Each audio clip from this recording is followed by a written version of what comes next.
Hello दोस्तों, क्या हाल है। उम्मीद करता हूँ सभी बढ़िया होंगे, स्वस्थ होंगे, मस्त होंगे। दोस्तों आज की इस वीडियो में हम टोटल 4 कंपनीज की बड़ी खबरों की बात करने वाले हैं, जिसमें से पहली कंपनी होगी रिलायंस रिटेल, जो दूसरी कंपनी होगी GP eco solutions India limited, और जो थर्ड कंपनी होगी वेबसोल सोलर एनर्जी सिस्टम, और जो चौथी कंपनी होगी वो होगी टोरेंट पावर, और जो सबसे लास्ट में हम जिस खबर पर बात करने वाले हैं वो होगी इंटरनेशनल न्यूज, चाइना और इंडिया के बीच की हुई एक बड़ी डील। तो चलिए बढ़ते हैं हम अपनी पहली खबर की तरफ, जो है रिलायंस रिटेल की तरफ। लेकिन उसके पहले मैं आपसे एक रिक्वेस्ट करूंगा कि प्लीज वीडियो में आगे बढ़ने से पहले चैनल को सब्सक्राइब करके नोटिफिकेशन बेल को दबा करके ऑल पर सेलेक्ट जरूर कर लें, जिससे आने वाली कोई भी इंपॉर्टेंट वीडियो आपसे मिस ना होने पाए। तो चलिए बढ़ते हैं हम वीडियो में आगे। दरअसल रिलायंस रिटेल वेंचर ने अपने एजीएम यानी एनुअल जनरल मीटिंग में रिवील किया है कि वो 40,000 करोड़ इन्वेस्ट करेंगे आने वाले 3 सालों में इंटीग्रेटेड फूड पार्क्स बनाने में। अब इंटीग्रेटेड फूड पार्क्स क्या होते हैं, तो इसमें मैं आपको सिंपल लैंग्वेज में बता देता हूं कि इंटीग्रेटेड फूड पार्क्स क्या होते हैं। ये एक प्रोसेसिंग हब है जहां खेतों से लेकर मार्केट तक की पूरी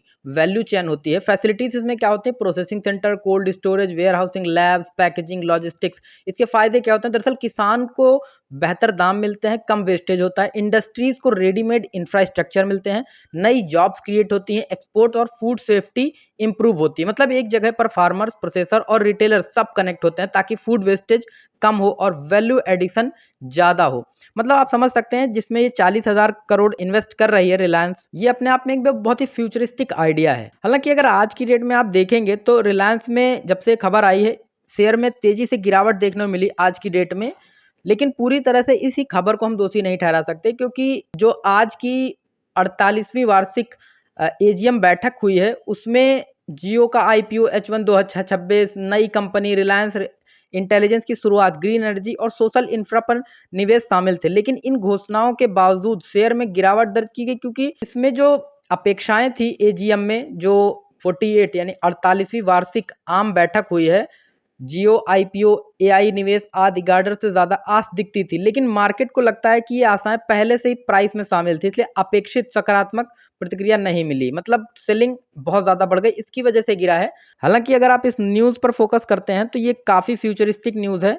अब फ्यूचर में इसका क्या बेनिफिट होगा ये देखने वाला होगा। तो चलिए हम बढ़ते हैं अपनी दूसरी खबर की तरफ, जो कि है GP eco solution India limited की तरफ से। दरअसल जीपी इको सॉल्यूशन इंडिया को UP power transmission corporation limited यानी यूपीपीटीसीएल की तरफ से एक बड़ा सोलर पावर संबंधित ऑर्डर मिला है। इससे कंपनी के शेयर में तेजी देखने को मिली है। इसमें कंपनी की जो अनुमानित लागत वैल्यू है वो 350 करोड़ रुपए है, और ये टोटल 100 मेगावाट क्षमता वाला सोलर प्रोजेक्ट है। इससे 220 केवी वोल्टेज स्तर पर यूपी में स्थित यूपी पीटीसीएल के 765 केवी सब स्टेशन से जोड़ा जाएगा। मतलब यह एक बहुत बहुत ही महत्वपूर्ण ग्रिड कनेक्टिविटी वाला काम है। हालांकि अभी कंपनी नई है, जून 2024 में ये कंपनी लिस्ट हुई है स्टॉक मार्केट में, और जब ये आई थी तो प्राइस रेंज लगभग 90 to 94 था। लेकिन आज की डेट में जो इसका प्राइस है 592 रुपये 60 पैसे पर है, जो लास्ट डेट क्लोज हुआ है। मतलब आप देख सकते हैं क्या भयंकर तेजी से स्टॉक ने अपना जो है प्रॉफिट दिया है अपने इन्वेस्टर्स को।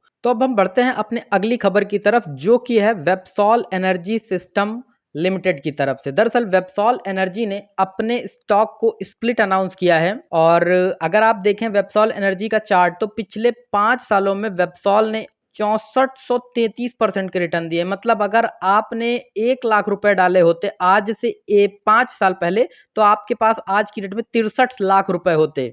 मीन्स इतना भयंकर मल्टी बैगर रिटर्न्स दिया है इन्होंने। तो अब सवाल ये उठता, खबर क्या है। दरअसल कंपनी ने अनाउंस किया है 1 सितंबर की बोर्ड मीटिंग है जिसमें वो स्टॉक स्प्लिट अप्रूव करने वाली है।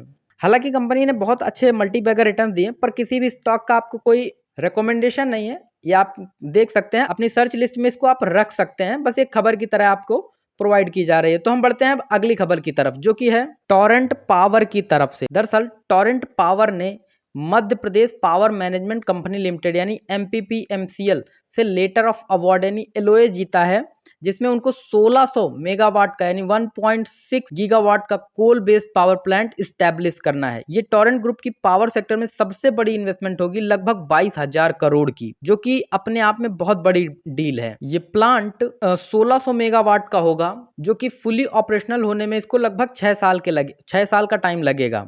और ये पूरी तरह से कोल सप्लाई शक्ति पॉलिसी के थ्रू MPPMCL करेगी। तो ये थी खबर टोरेंट पावर की। अब बढ़ते हैं हम अपनी अगली खबर की तरफ, जो कि हमारी एक इंटरनेशनल न्यूज़ है। दरअसल 2020 में जब कोविड आया था, तब चाइना पर प्रेस नोट 3 एक लागू हुई थी, जो चीन और कई देशों पे हुई, जिसे अपॉर्चुनिस्टिक टेक ओवर रोक सके। इसके तहत इन देशों की ओर से किसी भी क्षेत्र में FDI के लिए सरकार को मंजूरी जरूरी थी। तो हुआ यह है कि अब दो देशों के रिश्तों की नरमी आई, क्योंकि दोनों ओर से यात्रा, पर्यटन यानी कि टूरिज्म, राजनयिक मुलाकातें और SCO समिट जैसी पहले हुई हैं। नीति आयोग ने पहले ही सुझाव दिया है कि 24% तक FDI ऑटोमेटिक रूट से मंजूर कर दी जाए, ताकि इन्वेस्टमेंट डिलेज ना हो और महत्वपूर्ण प्रोजेक्ट्स जैसे EV सेक्टर में BYD का 1 बिलियन प्लान फिर से इंपोर्ट हो सके। तो ये किन सेक्टर्स के लिए खुला है?